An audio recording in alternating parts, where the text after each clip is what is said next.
was that the conflict between the New Canaanites and the Whitelegs was finally resolved. The courier's involvement had tipped the scale, shifting the fragile balance of power. Demoralized by the Dead Horse and Sorrow's attack the courier and Joshua Graham led against them, the Whitelegs retreated to Great Salt Lake. Their days were numbered. Word soon reached the 80s tribe that the Whitelegs' spirit was broken, their war chief a dim shadow of his former self. By year's end, the 80s would overrun the Whitelegs' camps, scattering the tribe to the winds and claiming the Great Salt Lake for its own. The Sorrows fought beside Joshua Graham and the Dead Horses, eradicating the threat the Whitelegs posed to Zion. Seeing the courier convince Joshua Graham to spare salt upon wounds, the Sorrows learned that retribution could be tempered by mercy. Though he despaired at the Sorrows' loss of innocence, Daniel took some small consolation in the courier's lesson, and prayed it would take root. Having helped eradicate the Whitelegs from Zion, the Dead Horses returned to Dead Horse Point in triumph. They remained neutral toward the Sorrows, but as years went on, there were periods of competitive friction, even violence between the tribes.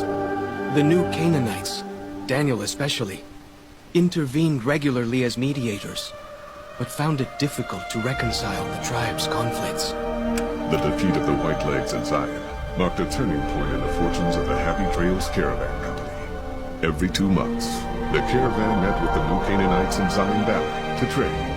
Happy Trails soon returned to prosperity. The vigilance of the Sorrows and Dead Horses in defending southwestern Utah, initially startling to Happy Trails caravans, soon proved a blessing. The tribes united against the 80s, driving them back from Highway 50, and thus opening yet another trading route for Happy Trails caravans. Follows Chalk took the courier's words to heart and decided that he would behold the sights and sounds of distant lands with his own eyes and ears. After returning to Dead Horse Point, he quarreled with his family and other tribe members about his ambitions. One morning, they awoke to discover that Follows Chalk had set off alone, westward, into the wilderness.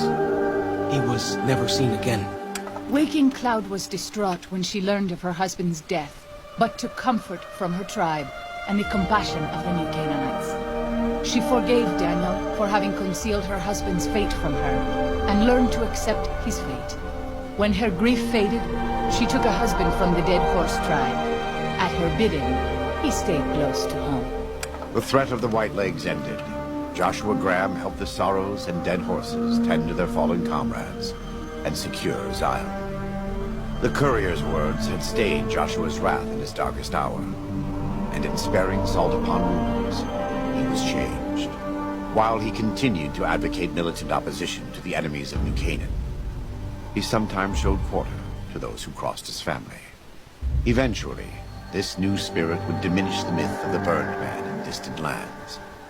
A small price for the peace it brought to Joshua Graham. For years after the defeat of the Whitelegs, Daniel did his best to minister to the Sorrows' spiritual needs. Try as he might, he could not hold back the tribe's increasing militancy and reverence of Joshua Graham. Demoralized, he returned to his family in Dead Horse Point. His failures haunted him for the rest of his days. And with that, the courier walked out of the history of the tribes of Zion and back to the gathering storm of the Mojave Wasteland.